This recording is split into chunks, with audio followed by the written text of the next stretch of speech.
పరిశుద్ధుడా పరిశుద్ధిగా పర్వతమైన మీ ఘనమైన శ్రేష్టమైన నామానికి మీ విధమైన రాసి మరొకసారి ఆయన ఇచ్చిన సమయాన్ని తండ్రి గ్రహించేవారు కాకుండా సమయాన్ని సద్వినియోగం చేసుకునే భాగ్యము మీ విధమైన ఆయన చెప్పబోతే మనం మరుగుపరచండి. సూటిగా నాతో మా అందరితో మాట్లాడాలి. వినబోతున్న పిల్లలకు నేను చెవులు గ్రహించగల మనసు చేయండి. చెప్పబోతున్న ప్రతి మాట వినిపించుకునే వారు కాకుండా విన్న మాటల ప్రకారంగా మా బ్రతుకులో తెచ్చుకొని క్రియల్లో ఆయన క్రీస్తు ప్రేమలు ఆయన చెప్పిన మాటలను మా క్రియల్లో చూపించే అట్టి భాగ్యాన్ని మీ విధులమైన మాకు దయచేయమని నిండు మనసుతో వేడుకుంటూ ప్రారంభం నుంచి ముగింపు వరకు మీరే అధ్యక్ష వహించి మా కొలువులో ఉన్న జ్ఞానాన్ని ధారాళంగా మాకు అనుగ్రహించుకోండి. నిండు మనసుతో క్రీస్తున్నామని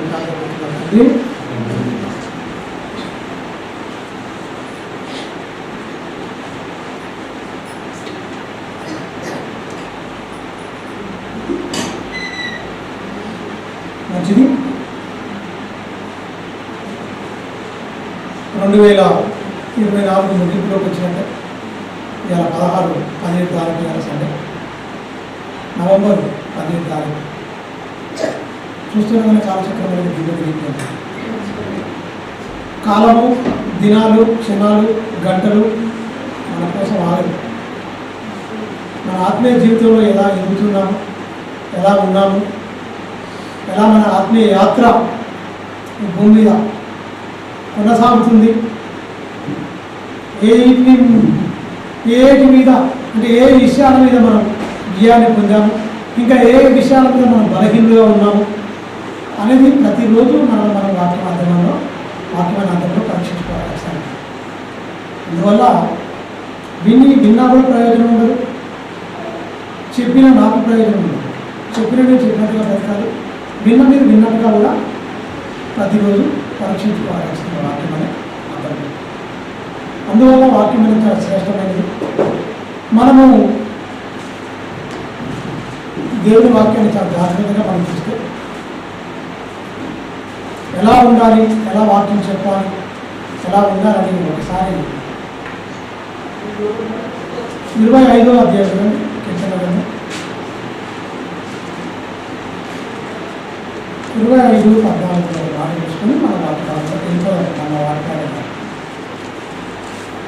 మనం చెప్పేదానికి నేను కరెక్ట్ ఉంటుంది.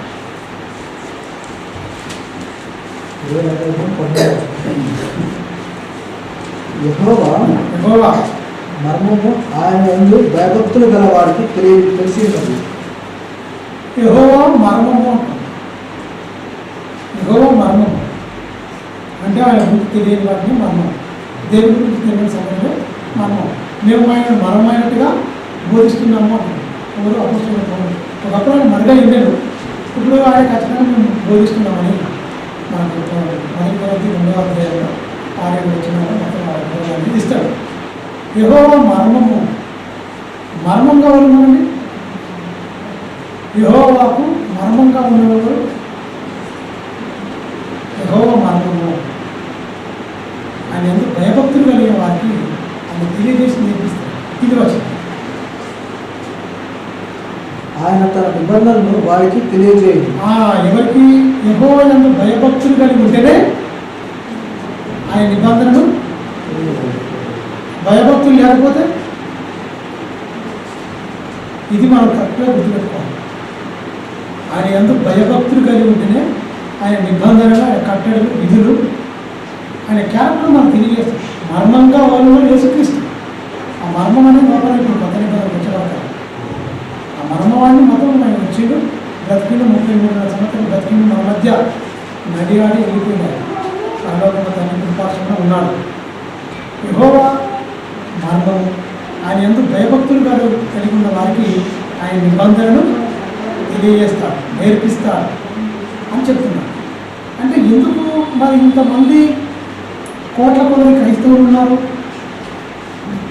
వేల కొద్ది బోధకులు ఉన్నారు, కోట్ల కొద్ది విశ్వాసం ఉన్నారు? విశ్వాసుల సంఖ్య, బోధకుల సంఖ్య పెరుగుతుంది, విశ్వాసుల సంఖ్య పెరుగుతుంది. సమాజంలో బోధకుల సంఖ్య నాటికి పెరుగుతుంది, విశ్వాసుల సంఖ్య కూడా పెరుగుతుంది. కానీ అందులో ఒక దేవుడు లేదు కదా. దేవుడు అనుకున్న విశ్వాసం లేదు, దేవుడు అనుకున్న బోధకులు. అది ఆయన నిబంధనలకు గైకోవాలని నేర్పాలంటే ఏమై ఉండాలి? ఫస్ట్ క్రియానికి భయభక్తులు కలిగి ఉండాలి. ఎవరు భయభక్తులు కలిగి ఉండాలి. ఆయన మరణం తెలియాలంటే భయభక్తులు కలిగి ఉన్న వారికే ఆయన నిబంధనను తెలియజేస్తాడు అంటారు. నిబంధన యేసుక్రీస్తు కూడా ఏమంటాడు? ఇది నా రక్తం వలన నిబంధన, కొత్త నిబంధన. నిబంధన నిబంధన తెలియాలంటే ఏముండాలి? భయము, భక్తి ఉండాలి. అందరూ ఎట్లా భయభక్తులు ఉంటారు మనుషుల పట్ల కానీ ప్రతి ఒక్క దాంట్లో. కానీ ఎవరికి భయభక్తులు లేదు, విధేయులు ఉండదంటే దేవుని పక్కనే మనిషి భయభక్తులు విధేయతలు. మనిషి చెప్పింది ఏదైనా పాటిస్తాడు. మనిషి ఇంకో మనిషి చెప్పేది ఉంది అని చెప్పి దాన్ని పాటిస్తాడు. కానీ ఎవరికి భయపడతాడు? మనిషి అంటే మనిషి భయపడతాడు, జంతువులు సైతం భయపడతారు తప్ప సాక్షాత్తు దేవుడికి మాత్రం భయపడడం చూపచ్చు. అందుకని ఆయన చెప్తుంది కష్టం. ఆయన నిబంధన తెలియాలి, ఆయన వాక్యం కష్టంగా అర్థం చేసుకోవాలి. తాను ఉన్నతంగా బతకాలంటే ఖచ్చితంగా ఏమై ఉండాలి? భయభక్తులు కలిగితేనే ఆయన నిబంధన ఆయనకు తెలియసక్కింది.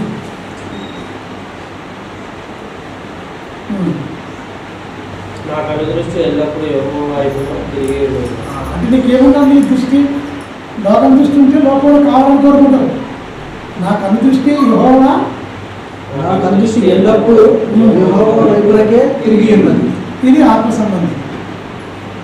వాడే భయభక్తులు కలిగి ఉంటారు. లోక సంబంధికి ఏముంటుంది? దేవుని భయభక్తులు కలిగి ఉంటుంది. లోకం మీద చూపుకుంటుంది. లోకంలో ఆస్తులు సంపాదించుకోవాలి, అన్ని రకరకాలుగా సంపాదన వైపు లోకం వైపు తిరుగుతుందంటే అది యెహోవాయందు భయభక్తులు కలిగి ఉన్నవాడు లోకాన్ని చూడడు.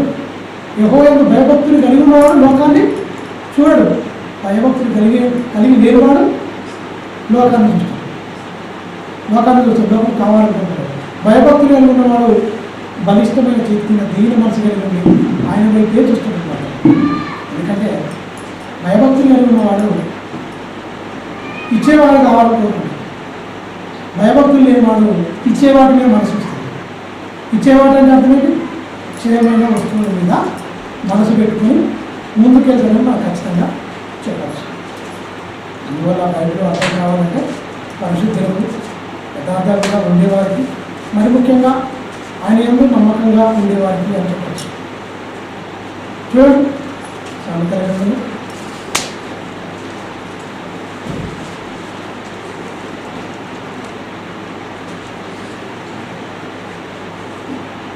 6వ వచనం. మనం 6వ వచనాన్ని ఆపిన ఎదుటి వాని మేలు ఓరవలేని వారితో నువ్వు కలిసి భోజనం చేయకుండా. అందుకే ఎదుటి వాని మేలు ఓరవలేని వారితో నువ్వు కలిసి భోజనం కూడా చేయకు, వాడు నిన్ను కూడా పాడు చేస్తాను. అంటే ఇట్లా నీకు ఈ వాక్యం నీకు అర్థం కావాలంటే ఏముండాలండి? ఏముండాలి? వాక్యం నీకు అర్థం కావాలి, నీకు తెలియాలనే నిబంధనలు నీకు ఏముండాలి? ఎదుటి వారి మేలుని ఓరవాలి అంటే నీకు ఏముండాలి? ఎదుటి వారిని బాగు కోరుకోవాలి, వాడు మంచిగా ఉండాలి, వారి కుటుంబాలు దీవించబడాలి, వాళ్ళ ఆత్మీయంగా ఎదగాలి అని మంచిగా ప్రార్థన చేసే మంచి మనసు ఉండాలంటే మనకి ఏముండాలి? అట్టి మంచి మనసు రావాలి. ఒక మనిషి గురించి మంచిగా మనం ఆలోచించేటట్టు రావాలంటే మనకేముండాలి?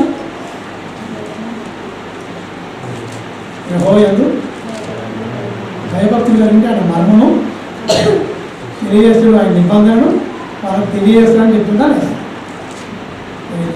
అది తెలియజేస్తే మాకు ఏమవుతుంది? ఎదుటివాణి మేము ఓర్వాలి, ఎదుటివాణ్ణి ప్రేమించాలి, ఎదుటివాణ్ణి తృణీకరించొద్దు, ఎదుటివాణ్ణి గాయపరచకూడదు, ఎదుటివాణ్ణి బాధపరచకూడదు, ఎదుటివాణ్ణి గేలి చేయకూడదు అని ఎప్పుడు వస్తుంది? నీకు ఎప్పుడు తెలుస్తుంది? బాగా గమనించాలి. ఎప్పుడు తెలుస్తుంది మీకు? ఆయన నిబంధన నీకు కరెక్ట్ తెలిస్తే. నిబంధన తెలియకపోతే నీకేం తెలుస్తుంది? నువ్వు ఏం చేస్తావు, గేమ్ చేస్తావు, తీరుతావు, ఇష్టం వచ్చినట్టు ఉంటావు. అందుకనే క్రైస్తవంలో మార్పు లేదు. అవునా కాదు? మీకు గమనించండి. నిబంధన తెలిస్తే నువ్వు ఎందుకు మారావు? అది ఎవరికి అంటున్నాడు? ఎవరికి ఆ ఓడి పడిన వాడు నేను తెలియజేయను నా నిబంధన అంటున్నాడు.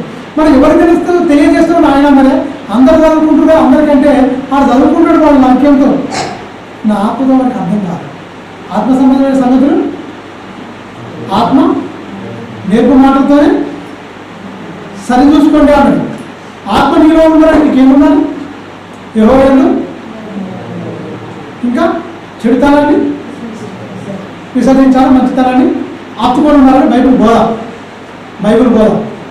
బైబిల్ బోధ ఎందుకు అర్థం అవ్వట్లేదు అంటే, ఆయన నిబంధన మనకు ఎందుకు అర్థం అవ్వట్లేదు అంటే, ఖచ్చితంగా దాన్ని మనకి ఏం గుర్తు రావాలి? తప్పన ఏం గుర్తు రావాలి? నేను దేవుని యందు భయభక్తి లేదు కనుకనే, లేక బతుకుతున్నాను కనుకనే ఈ నిబంధన, ఈ సత్యాలు నాకు అర్థం కావట్లేదు, నేను ఇంకా లోక సంబంధిగా బ్రతుకుతున్నాను అని మనం ఇంటే చెప్పవచ్చు. అవునా కాదు? ఎదుటివాడిని నేను వదలాలంటే అంత ఆశామాష దుష్టుడు వరుణిస్తాడా? వ్యసనం గుర్తియడు, చెవులు పెద్ద చేసుకొని కళ్ళు పెద్ద చేసుకొని ఉరిమీలు చూడరు. దాన్నే బిషప్ చూపడ్డది. ఒకటి ఎదుగుతుంటే ఆనందపడాలి, ఒకటి ఎదుగుతుంటే ఏడ్చిన వరకు నీ అంత దరిద్రుడు కొడుకు. ఎదుటివాడిని నేర్చుకోవడం నేను బతికి వేస్తే అసలు దేవుని దృష్టిలో క్రైస్తవుడు ప్రతి వాడిని నేర్చుకోవాలి, ప్రతి వాడి గురించి ప్రేమగా ఉండాలి, ప్రతి ఒక్కరి గురించి ప్రార్థన చేయాలి. పొద్దున్న లేస్తే తెలుసా, ఏ ఒక్కరిని చూసి వాళ్ళు ఇట్లయిపోవాలి అట్లయిపోవాలని నువ్వు కల్లో కూడా మాట్లాడుకోవద్దు. అదే దృష్టి వచ్చి నీ హృదయంలో తిష్టేసుకొని చూసినట్టు తెలుసా. ఎదుటివాడు నేను ఓర్వడి వానితో నువ్వు భోజనం చేయడం ఎందుకు మాట్లాడుతున్నాడు? ఈ వ్యక్తి నీకు అర్థం కావాలంటే నువ్వు యెహోవా భయభక్తులు కలిగితే నీకు నిబంధన అర్థమైంది.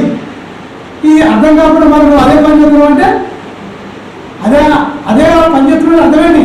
నీకు నిబంధన అర్థం కాలేదు, దేవుడి మనసు అర్థం కాలేదని ఇట్టే మనకు అర్థమైపోతుంది. కింద వచ్చి నువ్వు ఏమంటారు?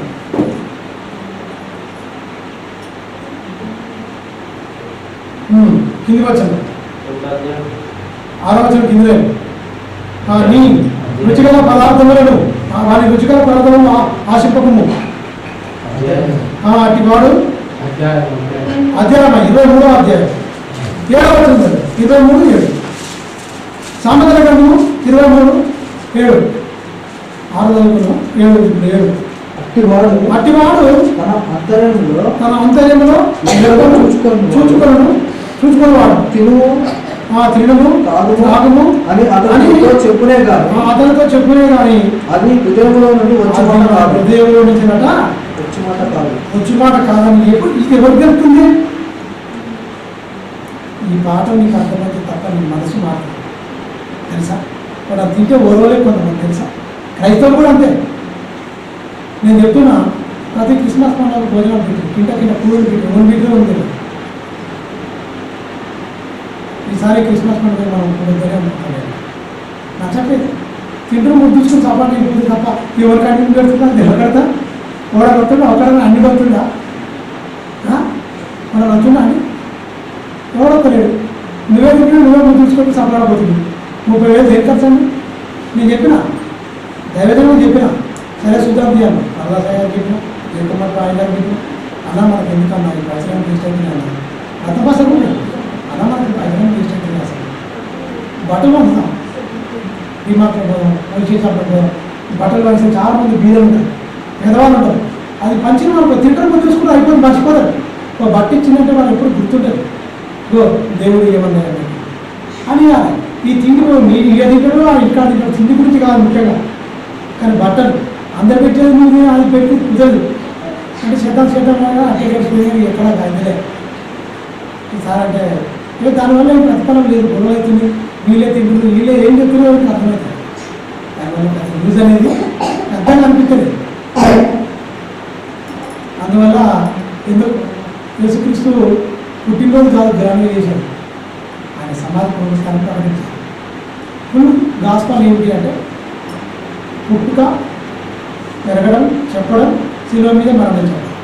ఈ ఫుల్గా సువార్తని ప్రకటించాలి. ఖచ్చితంగా పుట్టినరోజు కాడికి ఆనందం, సంతోషం అదే చెప్తుంది తప్ప యేసుక్రీస్తు ఎందుకు పుట్టాడు అసలు ఏంటి, ఆయన ఎలా బతకమని చెప్పాడు. పుట్టాడు, సంతోషం, ఆనందం అంతే తప్ప ఆయన బతికి తనలాగా బతకమని చెప్పాలి. ఎందుకంటే వీళ్ళే బతకరు కనుక అది వాళ్ళకి అడ్డొస్తుంది. ఆయన ఎందుకంటే తనలాగా బతకాలని, తనని పోలి జీవించాలని చెప్పాడు. విసిగిస్తూ నన్నలాగా బ్రతకాలని నన్ను పోలి జీవించాలి సమాజంలో నా సాక్షులుగా మీరు జీవించాలని. మరి ఆ మాట చెప్పాలని మీరు బ్రతకాలి. ఎక్కడ ఇదైపోతారో చెప్పండి. ఈ నెల నుంచి ఇన్ని క్రిస్మస్లు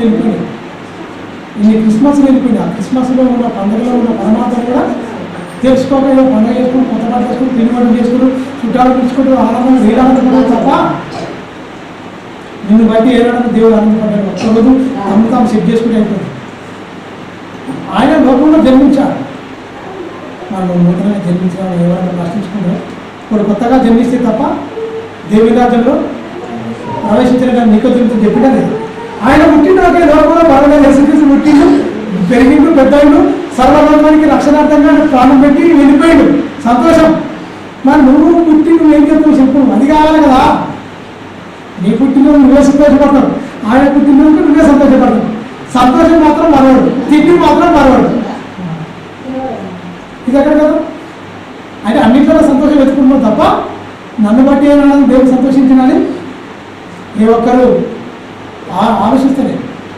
ఇక ఈ 2 నెలల దేవుడు చాలా బాధపడతాడు. వీళ్ళ పండుగలు, వీళ్ళ ఆనందాలు, వీళ్ళ సంతోషమే తప్ప ఆయన నిజమైన సంతోషం ఏంటంటే చెప్పాడు. 99 నీతిమంతుల విషయం కంటే ఒక్క పాపి విషయంలోనే పరలోకంలో మిగుల సంతోషం. దూతలు ఏదో తండ్రి సంతోషపడాలంటే ఒక్క పాపి మారాలంటే నువ్వే మారకుండా పాలన చేసుకుంటే బాధపడుతున్నట్టు తెలుసా. ఎవరు కావాలండి అండి యెహోవాయందు భయభక్తులు కలిగి ఉంటాయని నిబంధన అర్థమైంది. నేను ఇప్పుడు చెప్పాను కదా.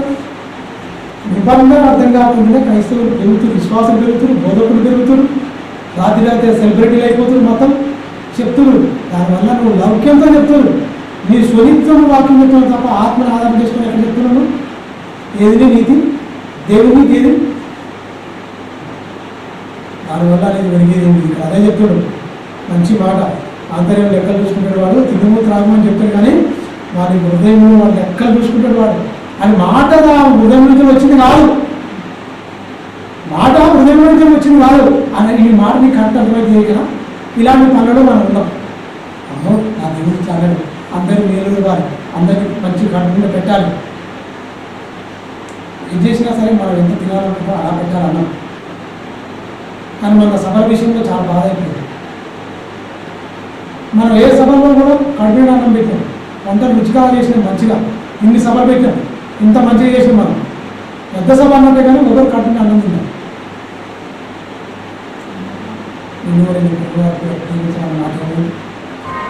మొదటి సహోదరుడు నీకు ఏం చేయాలని కోరుతావో వాడికి అదే చేయమని, నీకేం పెట్టాలని నీకు అనుకుంటావు వానికి అదే పెట్టాలని. అంటే పక్షపాతం లేకుండా ఉన్నాం. అంటే వాక్యం అర్థం కాలేదు, మన వాళ్ళకు కూడా వాక్యం అర్థం కాలేదు. ఖచ్చితంగా అర్థం కాలేదు ఏంటంటే వాళ్ళు ఏమనలేరు, ఎందుకంటే చేస్తుంది అంటుంది. ఎందుకు చేసేదంటే మన సమాధానం చెప్పరు, చూస్తారు అంతే. మొఖం చూస్తుంది. ప్రేమల దేవుడు ఇవన్నీ ఎందుకు రాయించాడంటే ఏ ఒక్క విషయంలో చిన్న విషయంలో నా పిల్లలు తక్కువ నేను వారు నేను మన మంచి హృదయపూర్వకంగా చెప్పాలి. అది హృదయంలో పైకి మాత్రం బెదువులతోనే చెప్పేసి హృదయంలో ఒక మీకు తినకుంటే బాగుండాలంట దౌర్భాగ్యమైన స్థితి ఒక మనుషులకు ఉంటుంది. మీకు అలా ఉండకూడదు. ఇలాంటి తత్వం అది మన హృదయంలో నుంచి వచ్చిన మాట కాదని చెప్తున్నట్టు అర్థమైంది. చాలా మంది ఇలాగే ఉంటారు అంటుండ్రు. కానీ నా పిల్లలు చెప్పిన అలా ఏదైనా మనస్ఫూర్తిగా మాట్లాడాలి. మంచిగా చెప్పండి, యథార్థంగా ఉండండి. యథార్థవంతులే దేవుని పిల్లలు, అబద్ధికులు దేవుని పిల్లలు కాదు. అపవాది పిల్లలు బయట చెప్తుంది ఖచ్చితంగా. అబద్ధం వాడే ప్రతి ఒక్కరు ఎవడు దుష్టుని పిల్లలు అని చెప్తుంది బైబిలే చెప్తుంది. అది ఎవరో యేసుక్రీస్తు స్వయంగా చెప్పిన మాట. అపవాది పిల్లలు మీద ఉన్నాడు, అబద్ధం వాడే ప్రతి ఒక్కరు. మనం ఎలా ఉండాలి? అవునంటే కాదు, కాదంటే కాదన్నట్టే ఉండాలి. కొండాలు చెప్పకూడదు, తిట్టకూడదు, బూతులాడకూడదు. చాలా మంచిగా యథార్థమైన హృదయంతో మనం జీవించాలి. కిందికి వచ్చింది 8వ వచనం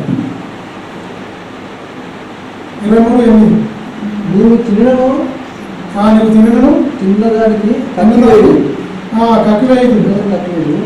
నీవు పలికిన ఇంపైన మాటలు నీవు పలికిన ఇంపైన మాటలు మాత్రం వ్యర్థమగును. మాటల్లో ఇంపు ఉండదు, నీ మనసులో ఇంపుగా ఉండాలి. మాటల్లో ఇంపు, లోపలంతా కంపు. ఏముంది? హృదయంలో కంపు ఉన్నది, మాటల్లో ఇంపు. అంటే అబ్బా తేనెగాకపోతుంటే మాటలు మాటలు, మాటల్లో మొదలవ దౌర్భాగ్యుడ ఇక్కడ అలా అంటుడు, నువ్వు ఇంపైన మాటలు వ్యర్థమైపోవను. నీ ఇంపైన మాటలు ఎవరికి కావాలి? మాటల్లో కాదు ఇంపు. తీసివేయకము తల్లిదండ్రులు లేని వారి తల్లిదండ్రులు లేని వారిని పొలములోనికి మీరు చొరబడకూడదు. అది గమనించండి. గెట్లు మార్చుడు అంటారు. గెట్లు మార్చుడు ఉలిమేరలు అద్దురాలు ఉంటాయి కదా, అవి తీసి న్యాయబద్ధంగా ఉంటాయి. ఖచ్చితంగా నీవు న్యాయంగా ఉండాలి. క్రైస్తవుగా ఒకరిని ఆక్రమించుకోవద్దానంటే నీది కాంది నాదని ఎప్పుడు అనుకోకూడదు.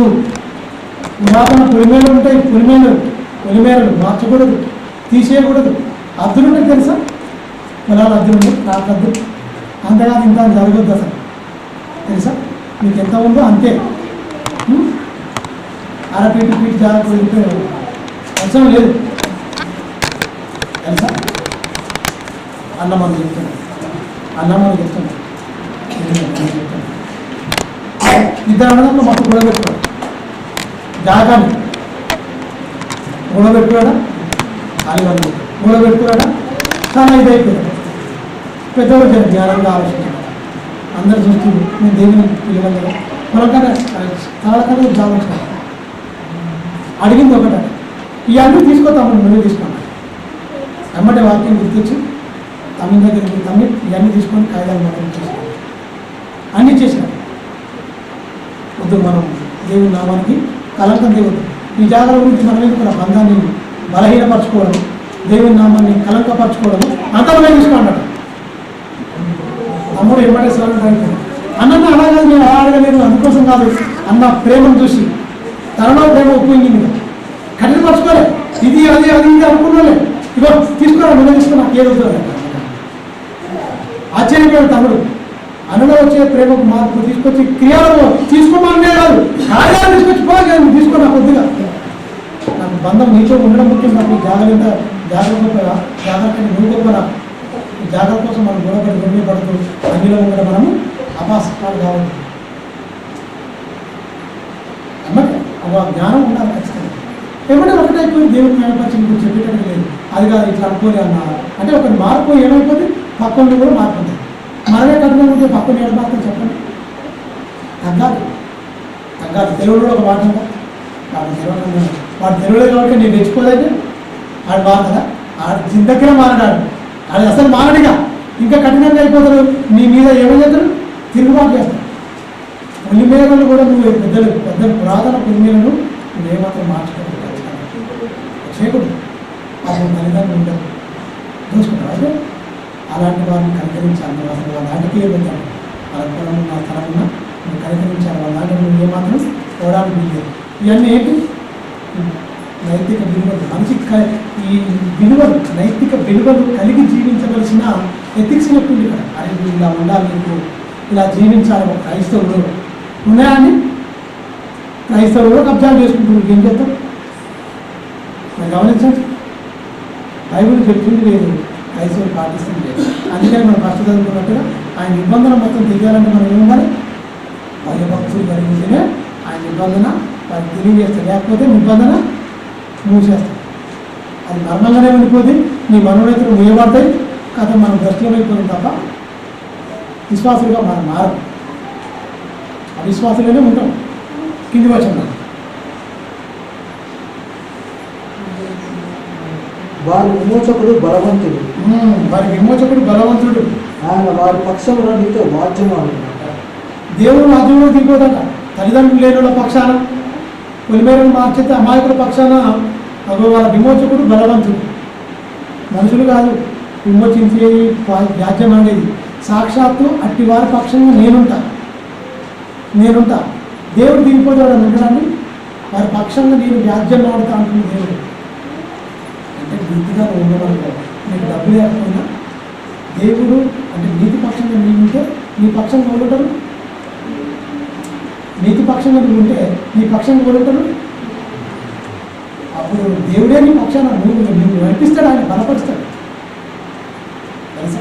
వారి పక్షంగా నేను వ్యాజ్యం ఆడుతుంటే ఆరు పక్షంగా నువ్వు దేవుడు మనం అర్థం చేసుకో. నువ్వు వారి పక్షంగా ఉంటే నీ పక్షంగా నువ్వు ఏమైపోతాడు, నీతి పక్షంగా నువ్వు నిలబడతావు. కనుక దేవుడు మన పక్షంగా ఉంటాడు, గొప్ప కార్యం చేస్తాడు ఖచ్చితంగా.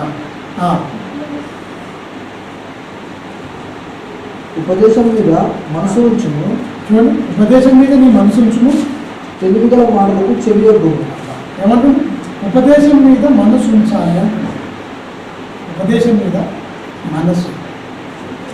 నేను గమనించండి, చెప్తున్న మాటలు 100 ప్రసంగాలు ఇంటర్నెట్, సమాజము, యూట్యూబ్, ఫేస్బుక్, ఇంకా టీవీలలో వర్తమానాలు, ఎన్ని రకాలుగా వెళ్ళాలో అన్ని రకాలుగా వెళ్ళిపోతుంది దేవుని వాక్యం. దేవుని వాక్యము నిర్వీర్యంగా ప్రకటించబడుతున్నాడు, వెళ్తూనే ఉంది. ఎంతోమంది దేవుని మాటలు ఆ ఉపదేశం మీద మనసు ఉంచి మనసు మార్చుకొని రూపాంతరంలోకి ఎంతమంది చెందారు రూపాంతరం చెందారు అని మనం ఒక్కసారి ఆలోచిస్తే మన వాళ్ళ ప్రవర్తన బట్టి మనం చూసుకోవాలి. క్రైస్తవులు ఎందుకంటే మీరు గమనించండి, ఒక ఆమె దగ్గర మరణ చూశాను,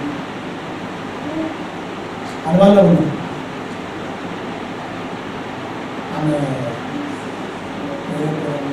ఆమె తీస్తాడు, సోషల్ మీడియా పెట్టి రావాలి, ఆమె తీస్తాడు. మీ గురించి నేను ప్రాణం పెట్టి వచ్చిందని అంటాడు. ఆమె దగ్గర 300 ఉండాలి. తీసుకుపోయి ఎర్రగడ్డ హాస్పిటల్ వేసిపోయి ట్రీట్మెంట్ చేయలేక ఆ పంచమాలిన దాని దగ్గర 300 మంది యవనస్తులకు ఆమె ఏం చెప్తుంది కనుగొడుతుంది. అక్కడ అందరూ ఉన్నారు. క్రైస్తవులు ఎంత ఏం చేస్తూ గమనించారు. ఒక ముస్లిమ్స్ ఆయన మాట్లాడతారు రకరకాలుగా. క్రీస్తు ఇలా వస్తాడా? అసలు క్రీస్తు వచ్చేటప్పుడు భూమి ఉంటుందా? భూమి ఉంటుందా? క్రీస్తు వచ్చేటప్పుడు భూమి ఉంటుందా అని క్రీస్తు 2వ రాకట భూమి ఉండదు. ఈ పంచభూతాలు నిపుణమైన బెండంతో లయమైపోతాడు. మరి ఈయన వచ్చిందెవరు? దయ్యం. 300 మంది కాదుగా వచ్చినాడు. మొత్తం పాదపోయే చెప్తున్నారు. మొత్తం నేనే క్రీస్తు, నా ద్వారానే పరలోకం వెళ్తాను అంటున్నాను. నేను తీసుకపోతానికి వచ్చినట్టుంది. వెనకబంధంగా మంచిగా అది వాయిస్తున్నారు. మొత్తం వైలెంట్ వాయించినట్టు ఒక మ్యూజిక్ మూరాలతో వినబడుతుంది.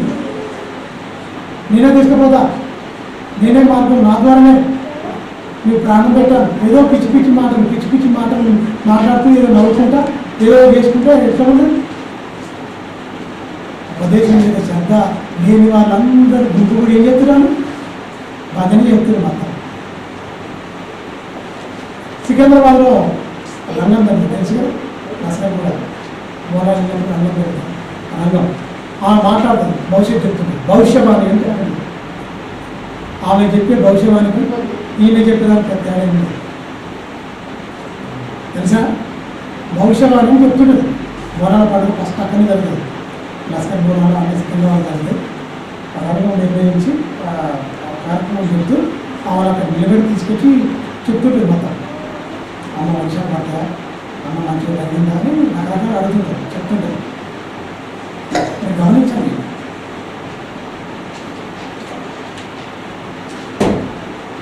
సేమ్ క్రైస్తవుల్లో ఒకటి మాయ. ఎందుకంటే ఉపదేశం మీద శ్రద్ధ లేకపోతే ప్రతి తప్పుడు మాట కల్లా మనం వింటాం. ప్రతి తప్పుడు మాట మనం విని ఇది నిజం కావచ్చు అంటున్నామంటే ఆత్మ మీలో ఉంటే అందరికీ అర్థమైంది. ఈ ఆత్మ చెప్తున్న సంగతులు ఆడుకోలాగా నీలోగా అర్థం కాదు. వాక్యం ఒకటే ఉంటుంది, అర్థమవుతుంది మంచిగా. అందరి అల్టిమేట్ గోల్ ఏంటి? పరలోకం వెళ్ళాలి. ఆత్మ చెప్తున్న సంగతులు ఆత్మ నేర్పు మాటతో అందరూ చదివించుకున్నాను. బయట అందరికీ ఒకే తీరుగా అర్థమవుతుంది. ఒక పువ్వులాగా మరొక పువ్వులాగా అర్థం కాలేదు. 40 మంది రాసిన బైబిల్ ఒక వచనానికి ఒక వచనం విభేదించదు. ఎందుకు? వాళ్ళ వాక్యం మీద ఏం చేసి, ఉపదేశం మీద ఏం చేసి వాళ్ళు ఇప్పటం వ్యక్తుల మీద మనసు పెడుతుంది, డినామినేషన్లో మనసు పెడుతుంది. క్యారెక్టర్ లేకుండా వచ్చి వాక్యం చెప్తుంది, వాక్య ప్రకారం బతుకునే వచ్చి వాక్యం చెప్తుంది. అందుకనే మనిషి తన స్నేహితుని స్థాపించి దేవుడి నీతిని పక్కన దోసేసి మనుషులు వాక్యం చెప్తున్నారు. ఎవరిలో ఆ నిబంధన ప్రకారం బతకడానికి ఎవరు బతకలేకపోతున్నారు. కాబట్టి ఆ ఉపదేశం మీద శ్రద్ధ నుంచి ఇది వచ్చిన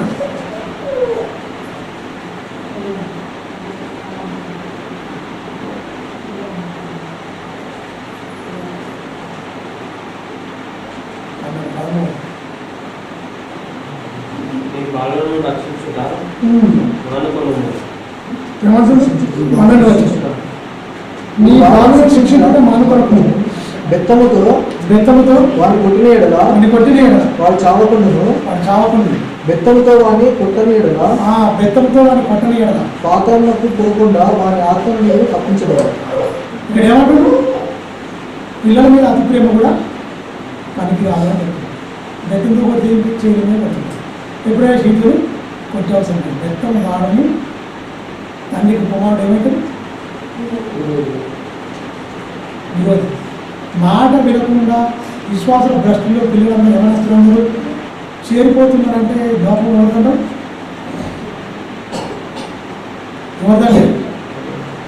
తల్లిదండ్రులు. వాక్యానుసారంగా తల్లిదండ్రులు ఉంటే పిల్లలు వాక్యానుసారంగా వెళ్తారు ఖచ్చితంగా 100%. వాక్యానుసారంగా తల్లిదండ్రుల నుండి ప్రార్థన జీవితం, పాటలు మంచిగా యథార్థంగా ఉంటే ఏ వాతావరణంలో పిల్లలు ఎదుగుతారో ఆ వాతావరణము ఆ ఇంపాక్ట్ అనేది పిల్లల మీద బాగా చూపిస్తుంది. ఆ ప్రభావం తెలుసా? ఆ ప్రభావం బాలులను శిక్షించకుండా ఉండక మానకము అంటే అటువంటి శిక్షించాలన్నా శిక్షించొద్దన్నా శిక్షించాలి.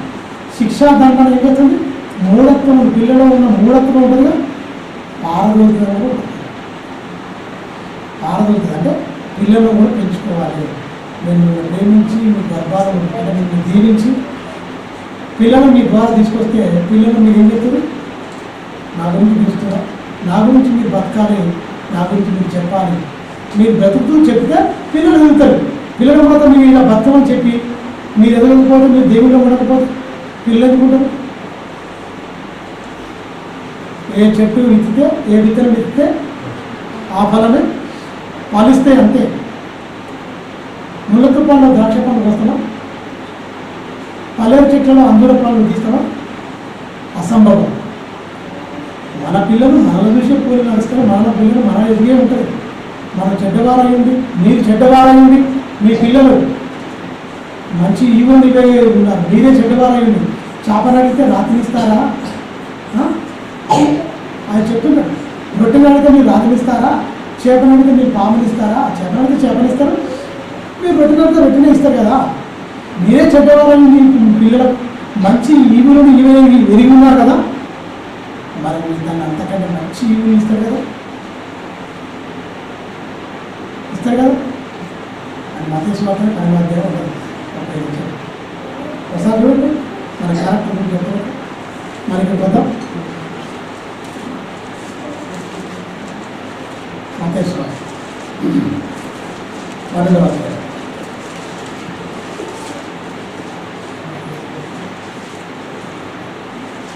ఏదైనా ఖచ్చితంగా మనం ఏమై ఉంటామో అదే, ఏ విత్తనం విత్తమో ఆ చెట్టు కొత్త ఆ పంట కొత్త అన్నట్టుగా మన ఇవన్నీ.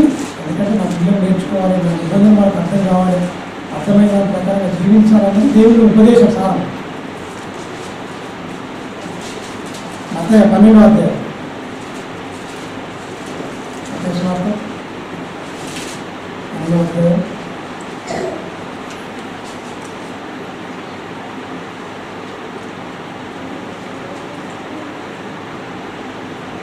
27.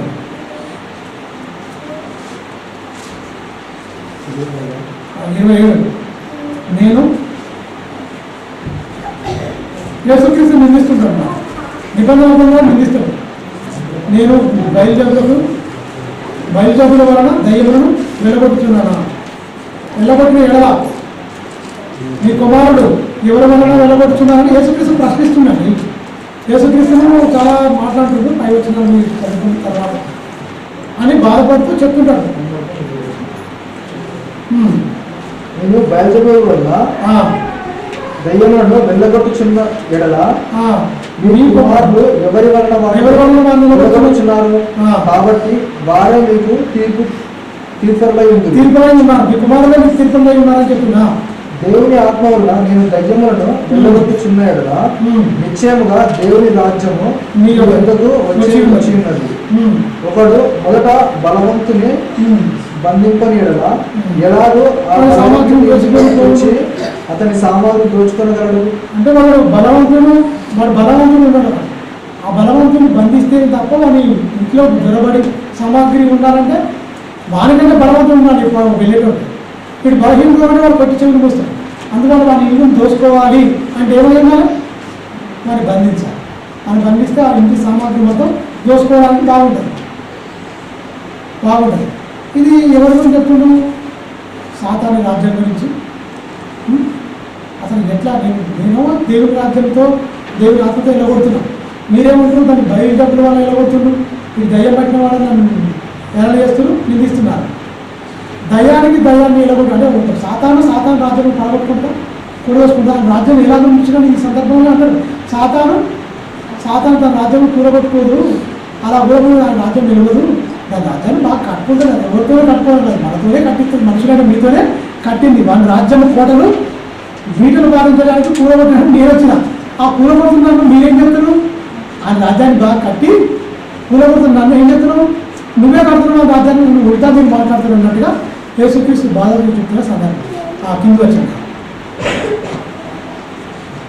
నా పక్షం ఉండేవాడు నాకు విరోధి, నాతో కలిసి సమకూర్చువాడు చెదరగొట్టేవాడు.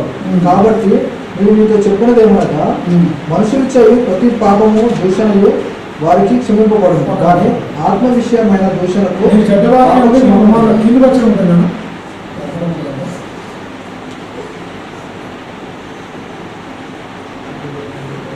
సర్పసంతానము మీరు చెడ్డవారు ఎలాగో మంచి 34 వస్తుంది. 34 సర్పసంతానము మీరు చెడ్డవారు ఎలాగో మంచి మాటలు పలుకుదురు, హృదయం ముందు నిండి దాన్ని బట్టి నోరు మాట్లాడు కదా.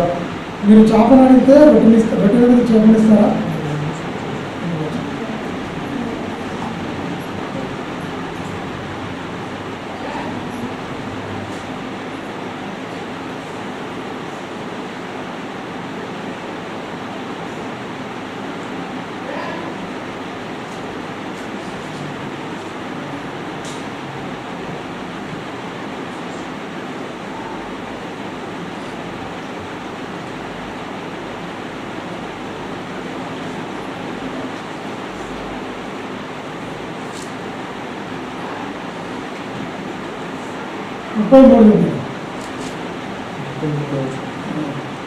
చెట్టు మంచిదని ఎంచి దాని పండు మంచిది అని ఎంచుడు, లేదా చెట్టు చెడ్డదని ఎంచి దాని పండు చెడ్డదని ఎంచుడు.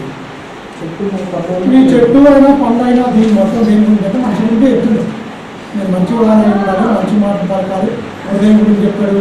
ఈ సందర్భం మొత్తం చెట్టు గురించి కాదు అని చెప్పి యేసుక్రీస్తే మొత్తం అక్కడ ఉన్న శాస్త్రం పరిశీలన ఉద్దేశించి చెప్తున్న ఈ సందర్భం మొత్తం ఇదంతా వాళ్ళ గురించి చెప్తున్నారు. ఒక మనిషిని గురించి చెప్పడానికి ఆయన ఉపమానం లేకుండా ఏది ఆయన బోధించడం అనేది మనం మనసులో పెట్టుకుంటే, మనసులో పెట్టి చదువుకుంటే ఖచ్చితంగా 35 ఒకసారి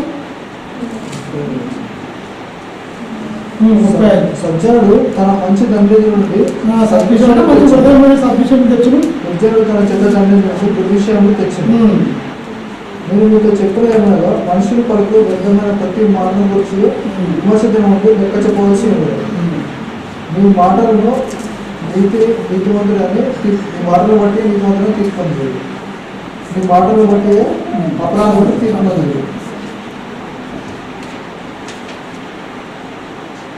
యేసుక్రీస్తు ఆనాడు ఆయన ప్రశ్నించే వారికి మొత్తం మనం ఎక్కడి నుంచి 23, 24 ఈ వచనాలు మొత్తం చదువుకుంటే పరిచయాలు శాస్త్రులు పరిచయం మాటలను అడ్డం చెప్తూ భయంకరంగా తులనాడి విపరీతంగా అన్న తర్వాత వాళ్ళందరికీ సమాధానం చెప్పుకుంటూ వచ్చి కింది నుంచి వెళ్ళి వస్తుంటే మనిషి హృదయం ఎంత అంధకారం అయిపోయింది, ఎలా ఉన్నది మొత్తం దానికి వివరణాత్మకంగా ఇస్తున్నారు.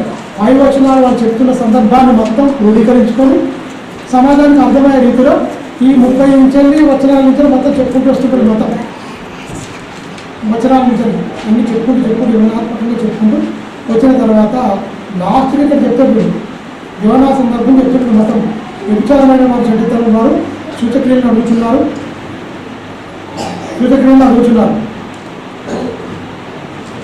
ప్రవక్త అయిన యోనా కూర్చున్న సూచక్రియ కానీ మరి ఏ సూచక్రియ మరి మధ్య జరగదు అంటే యేసుక్రీస్తు ఏం చెప్పిండు?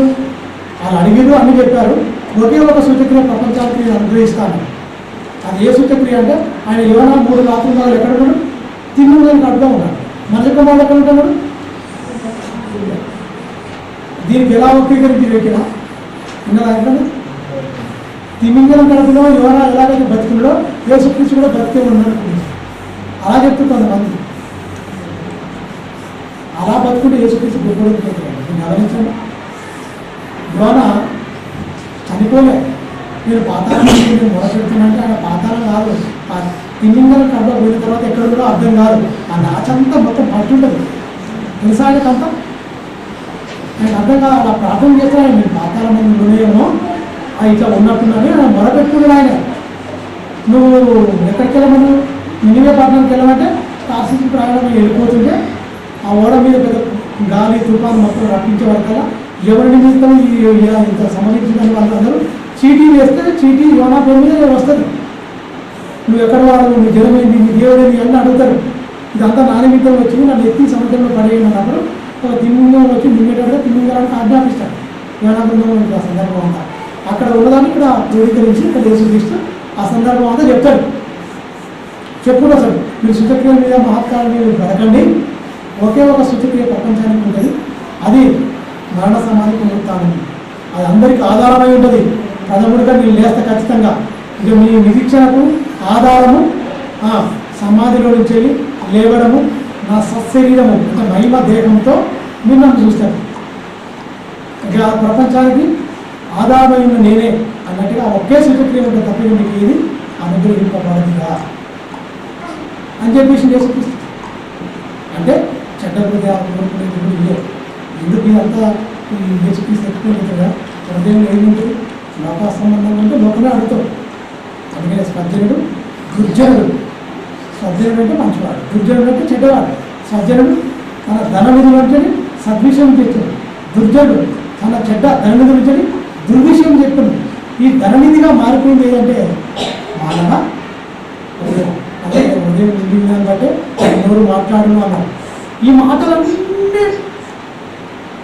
మన హృదయంలోని తలంపు నుంచి మనకు వచ్చి ఆ నిబంధన ఆయన ఎందుకు భయభక్తులు జరిగిన వారికి ఆయన నిబంధన తెలియజేస్తాడు అని మనం చదువుతున్నాం కదా.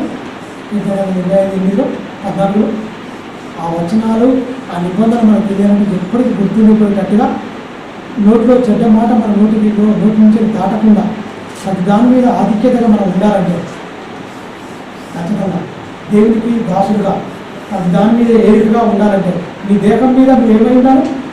ఏరుగా ఉండాలి. నువ్వు చెడ్డవాడికి కరెక్ట్ అయిపోకూడదు. అందుకనే చెడ్డ హృదయం మంచి హృదయం అని కూడా 2 హృదయాల గురించి కూడా చెప్పారు. అందుకనే దేవుని మాటలు శ్రద్ధగా వినకపోవడం ఉంటేనే మనకు చాలా బాగుంటుంది. అందుకనే మనకి చదువుకున్నాం. సామెతల గ్రంథం 23వ అధ్యాయం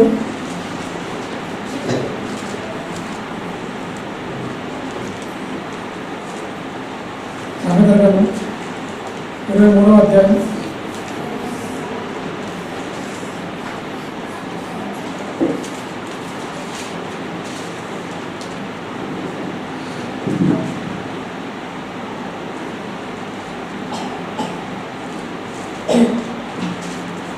వారు ఖచ్చితంగా శిక్షించాలి అన్నారు.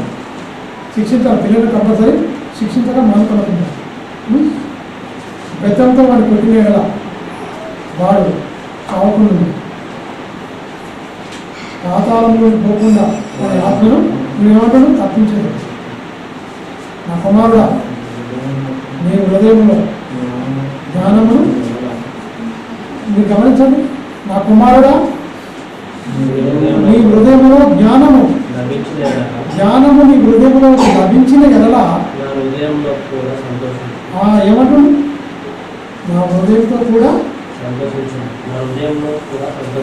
ఏమంటుంది?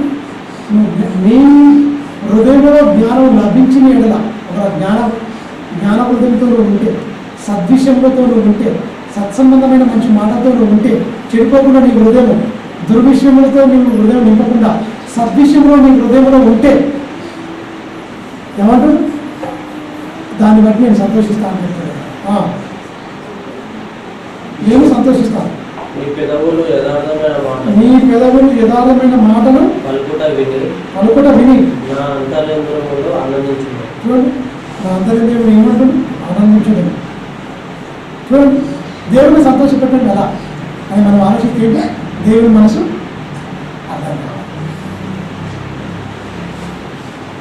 గమనించండి, దేవుడు మనిషికి చెప్తుంది, నేను మీకు అర్థం కావాలన్నా, మీరు మంచిగా బతకాలన్నా, నా మాటలు మీకు అర్థం కావాలంటే ఏమన్నా ఫస్ట్ మనం దొరుకుతున్న మాట ఏంటి?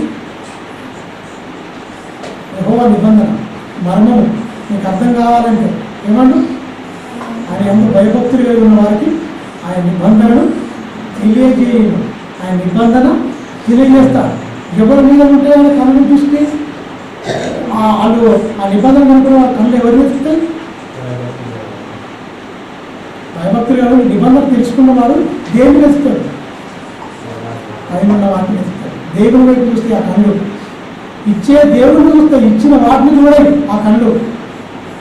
పైన ఉన్న వాటి మీదనే కానీ భూసంబంధమైన వాటి మీద మనసు పెట్టకూడదు, పెట్టుకోకుడి. మనసు 3 వచనంలో ఉంటాయి. పైన ఉన్న వాటి మీద కానీ భూసంబంధమైన వాటి మీద మనసు పెట్టుకోవద్దు. నిబంధన తెలిసిన వాడు దేని గురించి బతకండి? తండ్రిని ఎవరు సంతోషపెడతారండి? నువ్వు యథార్థంగా మాట్లాడితే పరలోకమైన తండ్రి సంతోషపడతాడు. గమనించండి, ఎప్పుడైనా సరే మనల్ని బట్టి దేవుడిని సంతోషపెట్టడం ఎంత మంచిది మనకు అర్థమైందా? దేవుడిని సంతోషపెట్టడం అంటే ఏంటి? నువ్వు యథార్థంగా బతకడం, నువ్వు నీతిగా బతకడమే, మంచి సత్య సంబంధమైన మాటలు పలకడమే, దేవుని యందు భయభక్తులు కలిగి ఉండడమే, చెడుతారాన్ని అసహించుకోవడమే దేవుడిని సంతోషపెట్టడం అంటే. ఇంకా కిందికి వచ్చాను, పాపలను చూసి చూడండి, పాపలను చూసి నీ హృదయం ముందు మచ్చర పడకము. ఏమంటాడు? వాడు ఇంత పాపంలో ఉన్నాడు, ఏంటి వాడు ఇంత ఆనందంగా ఉంటున్నాడు, ఇంత కారు, ఇంత బిల్డింగు, ఇంత సుఖభోగాలు అనుభవిస్తున్నాడు, అదొక రకం మచ్చర పడకరా నువ్వు దేవుడిలో ఉన్నావు కరెక్టే, నాకు నేను దీవెనలు వీడికి ఎందుకున్నాయి, వీడెందుకు ఇట్లా మంచిగా బతుండు, ఇంక ఇక్కడంగా వచ్చింది ఆశీర్వాదం, ఉంటే తింటే నాకు ఉండాలి, దేవుడు భయభక్తి నేను భక్తులు కదా, మరి దీనికి ఇట్లా ఉన్నాయని ఆ భక్తిహీనుండి ఆ నిమిషంలో ఏం చేయమంటాడు? నువ్వు మచ్చరపడదు, మచ్చరపడకు, నిత్యము యెహోవా యందు భయభక్తులు కలిగి ఉండము. నిశ్చయముగా ఏమంటున్నావు? నిశ్చయముగా ముందు గమనించండి, ఖచ్చితంగా వస్తే నిశ్చయముగా నిశ్చయంగా ముందు గతి రానే వచ్చును. నిశ్చయముగా ముందు గతి ఏముందండి? వెనకట అని చెప్తారు కదా, వెనకట ఇట్లా జరిగిందటండి వెనకట.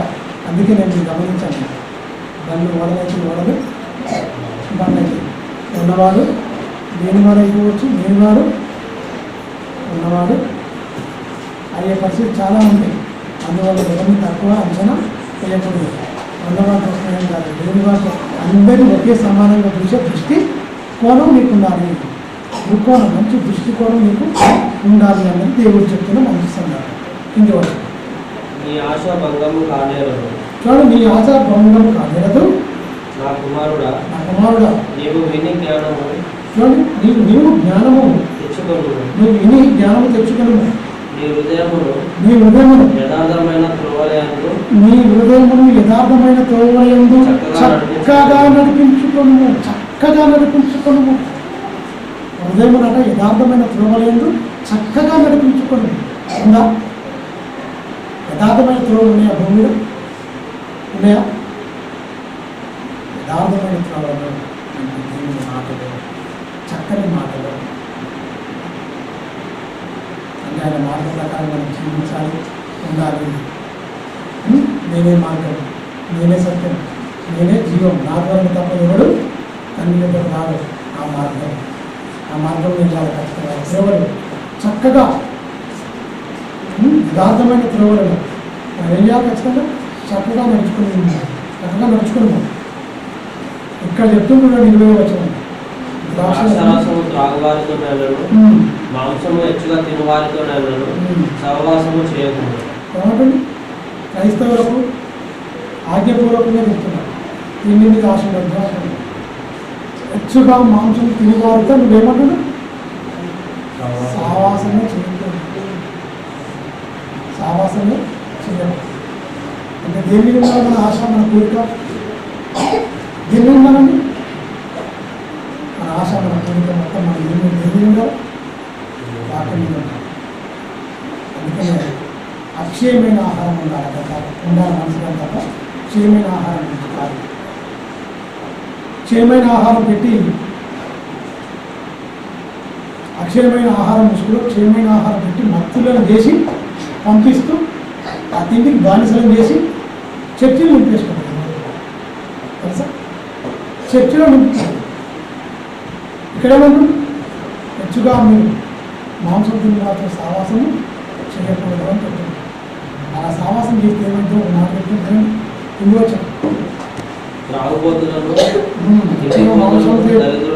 సావాసం చేయకము తాగుబోతులు తిండిపోతులు ఏమైపోతే దరిద్రులు అందరూ నిద్ర మత్తులు ఏమైపోతుంది. నిద్ర మత్తు వచ్చేస్తే మాత్రం చింపి గుడ్డలు ధరించుకునేటప్పుడు కారణం. చింపి గుడ్డలు అంటే ఉన్న దాంట్లో సంతృప్తి లేక రకరకాలంటే దేవుడు ఇచ్చిన దాంట్లో ఈ బట్టలు కూడా చింపిన గుడ్డలు కట్టుకోవడానికి కారణం అది లేదు అన్నదాని మీద స్వయంకృత అపరాధం అని చెప్పచ్చు. స్వయంకృత అపరాధం అంటే తన చేతులతోనే తానే చేసుకుంటారు, తన పిల్లి తానే తోముకుంటున్నారని మనం చెప్పచ్చు. ఎట్లా అని చెప్పిన మాట మనకు అర్థం కాకుండా ఆడంబర డాంబికులు మహాన్యూస్లో నిన్ననే మహాన్యూస్ క్రైస్తవ భార్య భర్త హైదరాబాద్ జాబ్ చేసుకుంటారు. ఒక పెద్ద హైదరాబాద్ పెద్ద అమ్మగారు ఫోన్ చేసి పిలిపించుకుని చర్చిలో ఉండొచ్చు ఆయన నచ్చిన అన్ని రకాలుగా బాగుంది అన్నట్టుగా పిలిపించుకున్నారు. ఏం చేసినా ఏదో మొత్తం మీద 30 లక్షలు అప్పు చేస్తుంది భార్య భర్త. 30 లక్షలు అప్పు. మా అమ్మాయి పని మా అమ్మాయి మా పిల్లలు చదివించుకోవాలి, మనకేదో ఖచ్చితంగా మేము చేసుకోవాలి. ఈ 30 లక్షల అప్పు చర్చి కోసం తీసిన తప్ప అందులో 1 రూపాయలు నేను తీసుకోలేదు. మాకు తెలియదు ఆ అప్పు తీసుకోవాలంటే ఇప్పుడు ఆ చర్చి యూనివర్సిటీ కట్టిస్తూ ఉంటారు. చర్చి నిలబెట్టించారు. ఇద్దరు భార్య భర్త. ఎమ్మెల్యే వాళ్ళ పక్షాలు ఉంటారు, పోలీసులు ఆయన పక్షాలు ఉంటారు. ఎవరిని ఆశ్రయించిన వాళ్ళు మిమ్మల్ని ఆశ్రయించారు. అయితే సిద్ధుకారంగా గమనించి వాళ్ళని 30 లక్షలు తెచ్చి మీరెందుకు ఆడంబరంలో తెచ్చుకుని నీ కనుతో నీ కంటిలో కొట్టించు. కత్తి నీదే, తల నీదే. వారు మాత్రం ఏ చేతికి మంటకుండా పోకున్నాడు. అన్నీ అప్పు చేపించి డబ్బులు అన్నీ ఇల్లేరాడు. అంత పెద్ద అయ్యగారుకు అంత పెద్ద మంది 3000 మంది సంఘంలో సభ్యులు. ఆయన బకరాలు ఎవరు లేరు. అమ్మాయి నీకు బకరాగా దొరికినావు. 30 లక్షలు చేపించాడు. మీరు గమనించండి. అప్పు నేను అట్లేకపోతే మాకు చాలేసరి అని మాట్లాడుతున్నాను. గమనించండి. ఇది క్రైస్తవులు అండి. ఆడంబరాల గురికి అన్ని అవసరమా? అసలు ఆత్మభారం ఉందా ఇక్కడ? ఆర్థిక లావాదేవీలు చూసుకుంటే తప్ప ఆత్మభారం ఎక్కడ? దేవుని మహిమపరిచే ఆత్మ ఎక్కడుంది? అంత దయబోధ కాకపోతే. అందుకని నిబంధన అర్థం కావాలంటే పరిశుద్ధంగా ఉండాలి, యథార్థంగా ఉండాలి, నీతిగా ఉండాలి, ఖచ్చితంగా క్యారెక్టర్ కలిగి ఉండాలి. కంపల్సరీ అదే చెప్తున్నాను. కంపల్సరీ బైబిల్ అంతా మోసం. ఆ టీవీ నాణ్యం మహా తీసుకొచ్చి ఫోన్ చేసి ఫోన్ చేసి నేను భోజనం చేస్తున్నాను, భోజనం చేసినప్పుడు నేను మాట్లాడతాను. ఎమ్మెల్యే దగ్గర పోయినప్పుడు ఎమ్మెల్యే ఎవరి దగ్గర పెట్టినప్పుడు లేదు వాళ్ళని తీసుకుంటే కలుగుతారు. మీడియా మీద డాక్యుమెంట్ చేస్తున్న వాళ్ళని వాళ్ళ డబ్బులు అవసరం. వాళ్ళ కార్డు వాళ్ళ పబ్లిక్ వాళ్ళ చర్చలు అంత మంది ఆ విశ్వాసం కూడా మా అయ్యగారు చాలా మంచోడు. అయ్యగారు బానిసలకి ఒక బానిస బతుకులకంటే అర్థం. బ్రిటిష్ వాళ్ళ నుంచి బానిసగా ఉండదు, భారతీయ ఉండదు, తల్లిపెట్టే వాళ్ళు చెప్తారు. అది గొప్ప శ్లోకముందు ఎంతోమంది మహనీయులు దేశభక్తి వాళ్ళు వాళ్ళ ప్రాణాలను అనిపించి శ్వాసత్రాలు తెచ్చారు భారతదేశాన్ని. దేవుని ముసుగులో క్రీస్తు యేసును అడ్డు పెట్టుకుని ఇదొక రకమైన బాధ్యత. ఊడిగా చేస్తున్నారు, దరిద్రం చేపించుకుంటారు అంతే. ఇదొక ఊరికి ఇదొక బాధ్యత. ఇది ఎవరికి చెప్పిపోయాం బాధ అందరూ నవ్వుకుంటారు. బానిసగా ఉండరు, అయినా కూడా బానిసగా బతాన్ని చేస్తారు. దాసులుగా ఉండాలి, నువ్వు స్వతంత్రంగా ఉండాలి, ఏది లేదు. అదే చాలా జాగ్రత్తగా ఉండాలి. వీళ్ళందరూ పెద్దలకు గొప్పలో పోయి తిప్పల మధ్య ఇదే సింపుల్ గుడ్డలో కట్టుకోవడానికి కారణం అయిపోయింది. ఇవన్నిటి మీద డాంబికులు దేవుని సన్నిధిలో నిలవరాలని బైబిల్లో ఉంది. డాంబికంగా పోయి ఇక్కడ అక్కడ పోయి తిరిగి వచ్చింది మీదే ఏమవుతుంది, సింపుల్ గుడ్డ కారణం అయిపోయింది. తిండి ఎన్ని చేసినా మీటింగ్లు పెట్టినా మంచి గ్రాండ్గా మీటింగ్లు పెట్టాలి, తిండి పెట్టాలి, చికెన్ పెట్టాలి, మటన్ పెట్టాలి, ఇలా అలా అని పెట్టినా కూడా అవి అప్రపాలి అవసరం. ఇవన్నీ ఎందుకు ఆయన ఏమన్నా నార్మల్ నువ్వు బ్రతుకు చాలు, నువ్వు బ్రతికే ఒక సువార్తగా ఉండాలి. 4 సువార్తల్లో యేసుక్రీస్తు మాట్లాడాడు, 5వ సువార్తగా 5వ గాస్పల్గా నువ్వే నీ భక్తి ఉండాలని చెప్తున్నాను. క్రీస్తు పత్రిక మీరు కారా, మీ పత్రిక మాత్రం అయిపోతుంది. సాక్షి లేనప్పుడు మనం ఏం చెప్పుకున్నా వేస్ట్. వీళ్ళందరూ ఒక శ్రీపుడు అక్కడ అది జరిగిందని, ఇక్కడ ఇది జరిగిందని అంత సోషల్ మీడియా వచ్చి దిగుమాలి రజనకాంత్ క్రైస్తవులు ఎంత అభాస్పాలవుతుందంటే అంత అభాస్పాలవుతూ అంత దిగజారుస్తుంది. వీళ్ళని బట్టి క్రీస్తు నామం దూషింపబడుతుంది. ఇంకో గిలాంటి తప్పుడు పదాల మీద ఆ దగ్గర కూర్చోబెట్టి ఇది కరెక్ట్ కాదు బయట ఇదని మాట్లాడితే ఒక అందరికీ కనపడదు. అనవసరమైన వాటి మీద రకరకాల మాట్లాడుకోవడం కూడా వేస్ట్ అని చెప్పచ్చు. కింది వచ్చింది నిన్ను కన్నా నీ తండ్రి ఉపదేశంలో అంగీకరించు, నిన్ను కన్నా నీ తల్లి ఉపదేశంలో అంగీకరించు, నీ తల్లి ముదిమి అందు నీ తల్లి ముదిమి అందు ఆమెను నిర్లక్ష్యం చేయకుండా సత్యము అవివేక దాన్ని కొని ఉంచుకోను, జ్ఞానం ఉపదేశమును వివేకమును కొని ఉంచుకోను. మీరు గమనించండి, నీ తండ్రి ఉపదేశమును అంగీకరించుము, తల్లి ముదిని అందు అంటే ముసలితనమున ఆమె నిర్లక్ష్యం చేయకుండా, నిర్లక్ష్యం పెట్టండి, నిర్లక్ష్యం చేయకుండా అంటే మీరు గమనించండి. ఈ ప్రతి ఒక్కరికి పాఠాలుగా మర్చిపోయి ఉండాలి. ఎక్కడికక్కడ సత్యత వరకు ఉండాలి. తల్లిదండ్రులు ఖచ్చితంగా ప్రేమించాలి, తల్లిదండ్రులు లోపల ఉండాలి. వాళ్ళ వల్ల మనం ఈ లోకాన్ని చూసాం కనుక దేవుడు రక్షించాడు కనుక వాళ్ళని ప్రేమిస్తే వాళ్ళని సన్మానిస్తే దేవుడిని తీసుకెళ్తాడు. ముందుగా నీ తల్లిని తండ్రిని ఆజ్ఞంలో మొదటాజ్ఞ తెలుసు, ఆజ్ఞంలో మొదటాజ్ఞ నీ తల్లిని సన్మానించు. కనబడుతున్నా తల్లిదండ్రులు ప్రేమిస్తున్న నీకు కనబడని నన్ను ప్రేమిస్తున్నానంటే వేసేదారి అది తప్ప అని భయపడాలి. అందువల్ల చాలా బాగుంది. ఎందుకంటే ఇవన్నీ రాయబడ్డ మాత్రం ఇంకోవడం కాదు. ఆ ఒక్క మాట ఈ తెలంగాణ 25-18 పొడించుకున్నాం.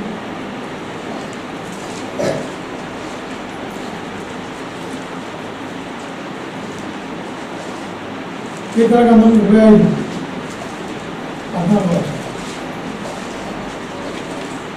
యెహోవా మార్గము ఆయన యందు భయభక్తులు గల వారికి ఆయన యందు భయభక్తులు గల వారికి తెలిసి ఉన్నది. ఆయన తన నిబంధనలను వారికి తెలియజేయను, ఆయన నిబంధన ఆయన వారికి తెలియజేయను. భయభక్తులు కలిగి ఉన్న ఆ మర్మం తెలియాలి. ఏదైతే మర్మయుక్తంగా దాచిపెట్టిన దేవుడు మీరు గమనించండి. తెలియాలి, నువ్వు వాటి ప్రకారంగా బతకాలి అంటే ఖచ్చితంగా భయభక్తులు కలిగి ఉండాలంటే భయభక్తులు కలిగి ఉన్న వారికి ఆయన వారికి ఆయన నిబంధన తెలియజేయదు. నిబంధన తెలియజేయదు. ఆది కాలం నుంచి మలాకి వరకు నిబంధన, అది నిబంధన. మత్తయి సువార్త నుంచి ప్రకటన గ్రంథం ఒక నిబంధన, అది క్రీస్తు యేసు రక్తం వలన కొత్త నిబంధన. రెండు నిబంధనలు తెరవాలంటే ఏముండాలి? భయభక్తులు కలిగి ఉండాలి. భయము, భక్తి, పరిశుద్ధత, యథార్థత. నీ కళ్ళు ఏమెత్తుకాలి? ఆ కింద వచనంలో ఉంటుంది. ఏమెత్తుకాలి? ఆయన వెతకాలి, ఆయనను చూడాలి. భూసంబంధమైన భక్తులు కాదు. అందువల్ల దేవుని వాక్యము మనకు అర్థం కావాలంటే, ఆయన నిబంధన మనకు తెలియాలంటే, సంపూర్ణంగా మనం అర్థమై గ్రహించాలంటే ప్రతిదీ ఏం మాట్లాడాలి, ఏం చూడాలి, ఏం చేయాలి, ఎలా ఉండాలి, నేను ఎలా ఇవ్వాలి, అందరిని ఎలా ప్రేమించాలి అనేది ప్రతిదీ మనకు అర్థమవుతుంది. అర్థం కావాలంటే ఫస్ట్ ఏం ఉండాలి? భయభక్తి కలిగి ఉండాలి. ఆ భయం భక్తి అంటే గ్రంథం అర్థం. ఆ గ్రంథం అర్థం కాకపోతే ఏమైంది? భక్తిహీనుడుగా మారిపోవడానికి పుష్కలంగా అవకాశాలు ఉన్నాయి. తలవంచుకొని ప్రపంచం పరిశుద్ధులా మీ ఘనమైన శ్రేష్టమైన నామానికి అయా నిబంధనగా మీకు ఇచ్చారు. మీ మాటలు ఉన్నతమైన మీ ఎందుకు భయభక్తులు ఉన్న వారికి తెలియజేస్తారన్నారు. తెలియజేయబడిన మాటలు తల్లి, రాయబడ్డ మాటలు మనుషులందరికీ అర్థం కావాలంటే తల్లి ఆత్మ సంబంధమైన సంగతులు ఆత్మ నేర్పు మాటలతో ఆయన సరిచూసుకుంటే మీరు తెలియజేస్తారు. అది మర్మయుక్తమైన మాటలన్నింటినీ తెలియజేస్తారు. సత్యంలో నుంచి సర్వసత్యంలో నడిపిస్తారు. సత్యమాన్ని మీరు ప్రదర్శిస్తారు. మీ సాధనంగా మీ బిడ్డలను వాడుకుంటారు. ఆయన ఈ అంత్య దినాలలో తల్లి ఎదుటివానికి బోధించే వాళ్ళు ఎక్కువ తప్ప తనకు తాను బోధించుకొని బోధ ప్రకారం బతికే వాళ్ళు ఈ కడవల దినాలలో కరువైపోయారని చెప్పచ్చు, కనబడట్లేదని చెప్పచ్చు. మేము అలాంటి వారి జాబితాలో ఉండకుండా ఈ అచ్చకాల పిలుపు చివరికడే మేలుకొలుపుగా ఈ కడవల దినాలలో తండ్రి క్రీస్తు రాకడ సమయంలో మేము అన్ని విషయాల్లో సిద్ధపాటు కలిగి పరిశుద్ధంగా యథార్థంగా ఉంటూ ఆయన నిబంధనలు అర్థం కావాలి, అర్థం చేసుకోవాలంటే నా ఎందుకు భయభక్తులు కలిగి ఉండండి. నా మర్మము నా నిబంధనలు నేను మీకు తెలియజేస్తాను అన్న మాటల ప్రకారంగా తండ్రి వాటిని అర్థం చేసుకొని వాటి ప్రకారంగా తండ్రి వాక్య ప్రకారంగా ప్రవర్తించి ఈ మట్టి దేహాన్ని మహిమదేహంగా మార్చుకుని పర్యంతం వరకు నీ ఆత్మ స్వాధీనంలో తండ్రి మా దేహాలను నడిపించి బలపరిచి స్థిరపరిచి సత్యానికి సాక్షులుగా నీ సన్నిధాన వర్తంగా నీ బిడ్డలమైన మమ్మల్ని నిలబెట్టమని నిండు మనసుతో వేడుకుంటాం. మహిమ ఘనత ప్రభావం నీకే ఆరోపిస్తూ క్రీస్తున్నామని ప్రారంభించిన తండ్రి.